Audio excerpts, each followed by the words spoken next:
next presentation is Beyond the Expected, Tailoring Analytics for Women's Soccer, presented by Sachin Narayanan.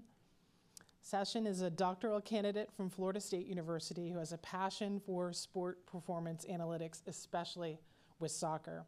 He's also interested in conducting research on player evaluations and applying theories of behavioral economics in the sporting context. And he really loves introducing a statistical and analytical approach to students through his undergraduate class on sport analytics.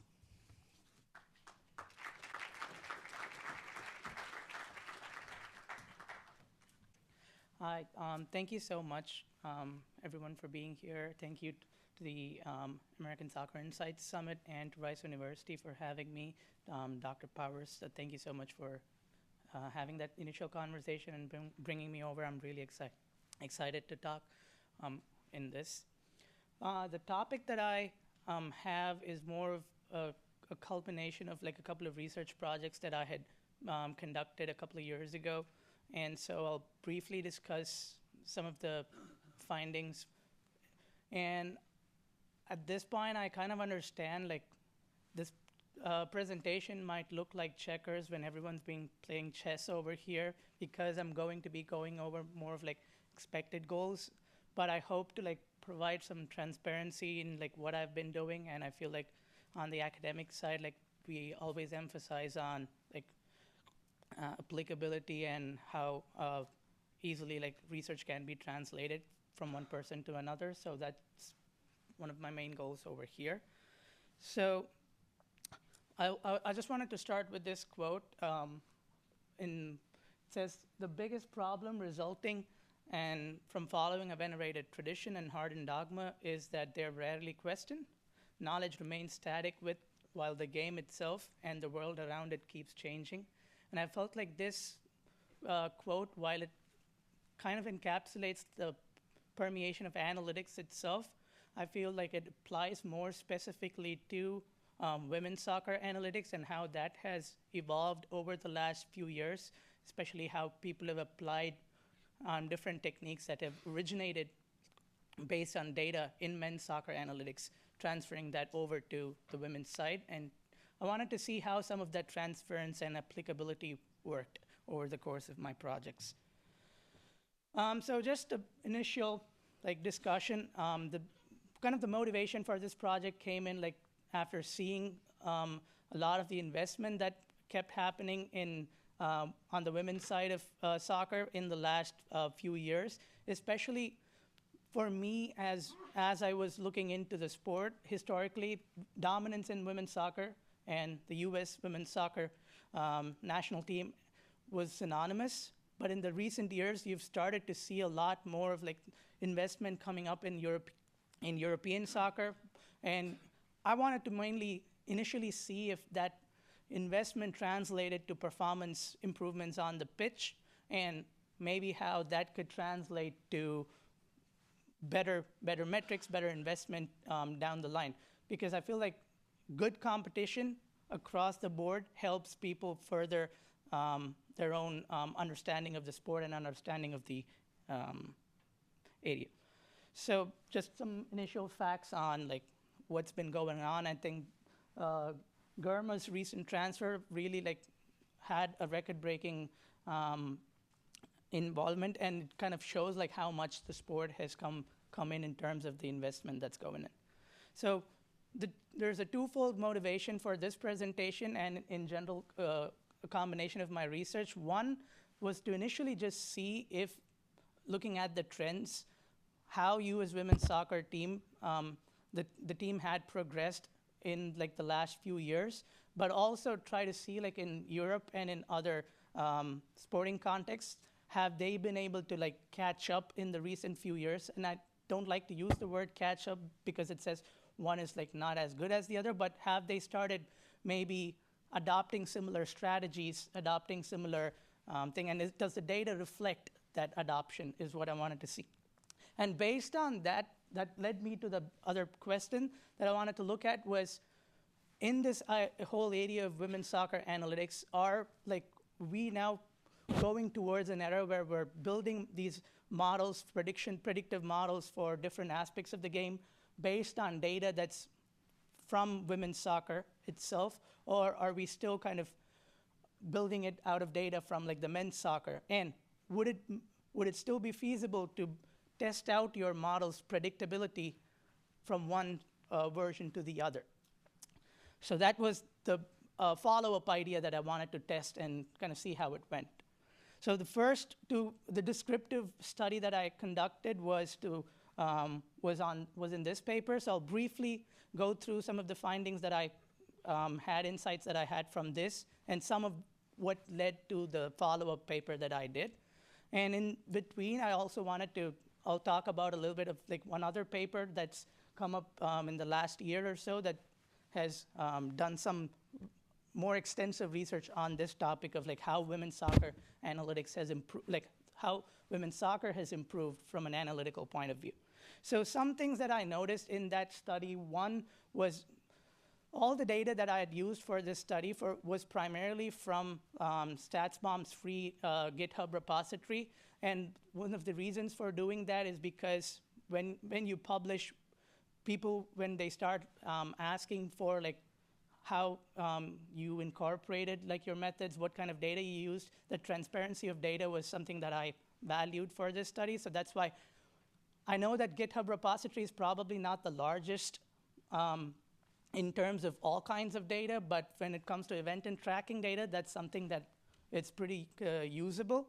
And like they have like their packages in R that I could use to like scrape the data from GitHub and use it in other platforms. So one thing that I noticed there was that the US women's team compared to like some of the other teams, I took the Dutch team just so because they went to the finals with the US. US was starting to take more shots closer to the goal, and they were focusing more on shot quality, and the regions that they were focusing on with the shot quality was kind of exemplified with the expected goals of those shots that I was able to see in some of these shot plots and overlaid the XG on these. So as you could see, while the Dutch team had like, some of the shots also close to the goal, we could see that they also had shots more outside of like the 18-yard area. So that was one insight that I had. And the other insight that I had was looking at these various event data points that we had in that repository to see if like I could create some pattern or look at some patterns in heat maps. So that was the other aspect that I wanted to look at, looking at some passing heat maps. I noticed the left is for the 2019 World Cup performance where the US women won it. And you notice some like the passing intensity was more so on one side versus the other. And following this, the other plot is something that I did not have. The data was not there back when I did the paper, but they had recently released the 2023 World Cup data as well. So I wanted to do a comparison of sorts to see over the next 4 years, like has the team improved or changed some of their strategies? And it looked like from like the 2023 World Cup, although the US team did not go too far into the tournament, they were still probably distributing some of the passing lanes into more of an equal side. That was one thing I noticed. And to compare some of the other teams that have been successful in that recent time, looking at the Spanish women's team across these World Cups, you kind of see a similar trend from 2019 to 2023. But what I also did notice was the successful passes that were being completed, they're starting to push more higher up the field, and the intensity of passing is something that, or completing passes is something that we see is much up ahead. And just to give another comparison of like England, who also have been doing pretty well in the recent times, just to show like a comparative, like a 3-team comparison.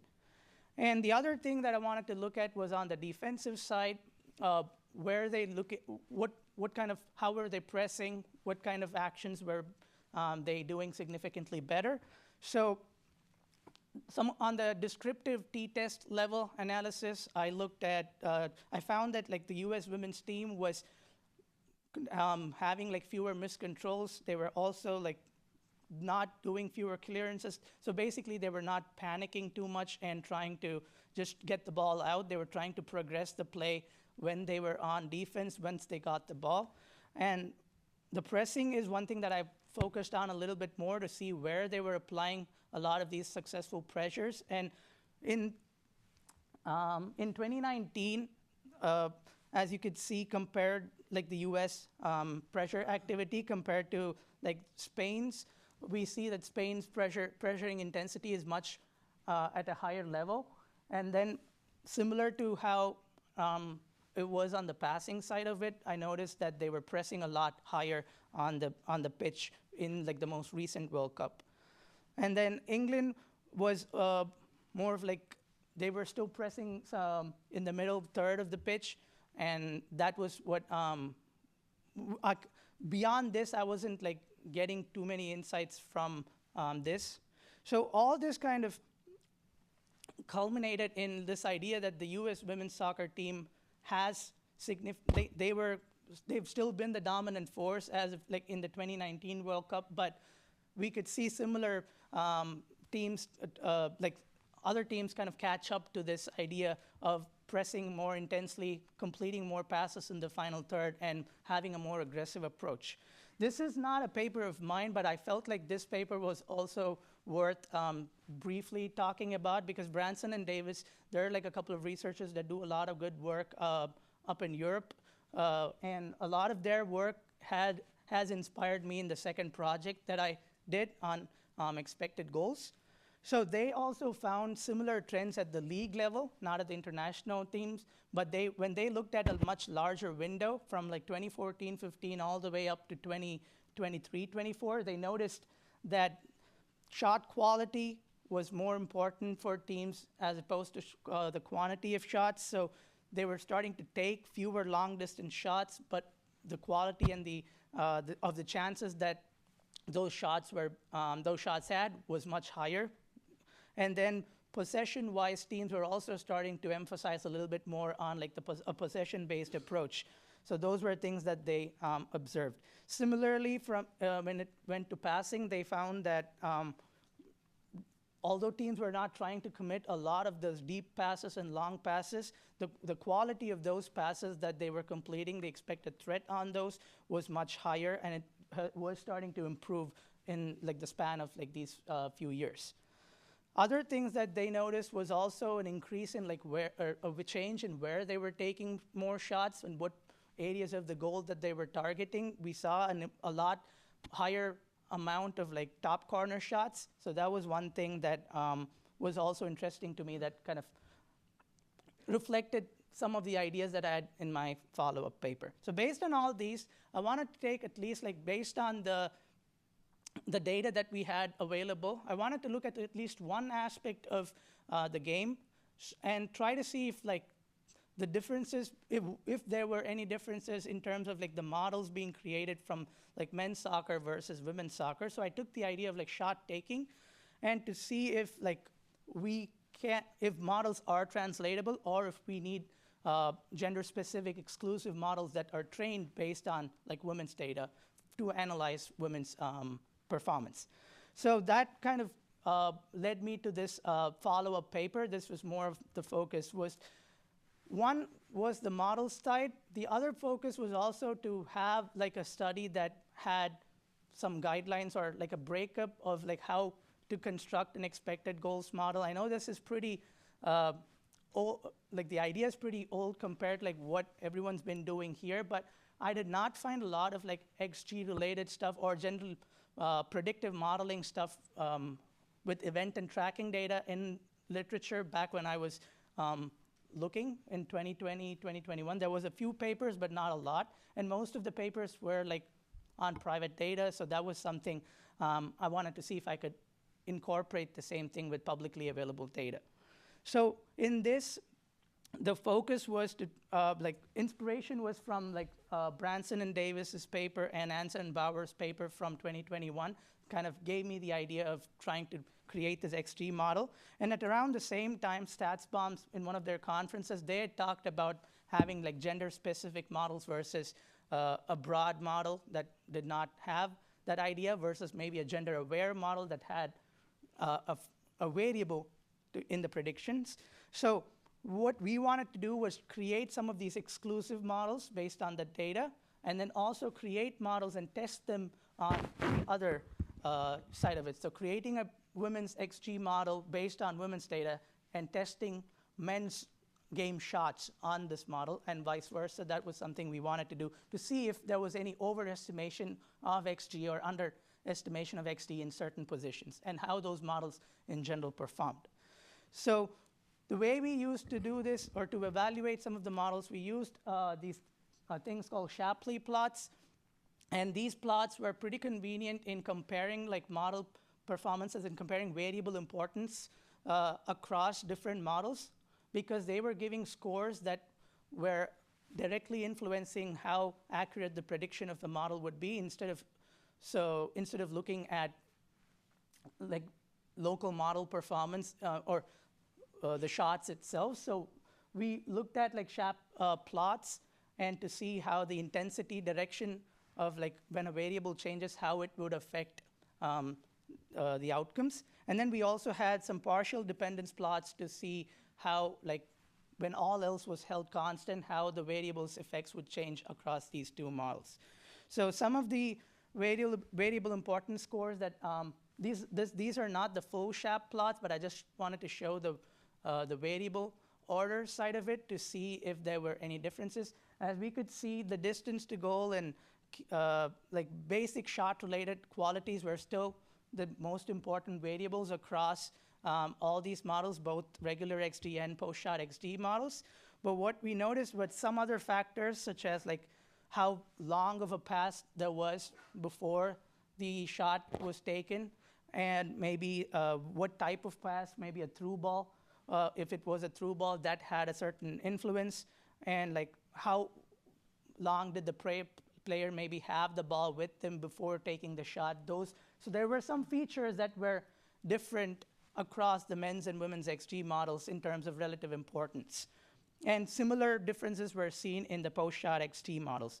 When we, I'll quickly show this part, when we compared like the model performance, the predictive power of these models when you crossed the data in the testing area, we noticed that like the men's models were estimating higher XD models for like shots taken in like the women's game for areas that were really close to the goal. So the y-axis over here is the difference between the XG when the women's model had men's data testing and vice versa. So, and the other part that we noticed that trend kind of started shifting when like the distance from goal started increasing beyond like maybe the 18 to 20 yard lane. So in certain areas of the pitch, the men's model was overestimating women's XG, and in certain areas, the other way was happening.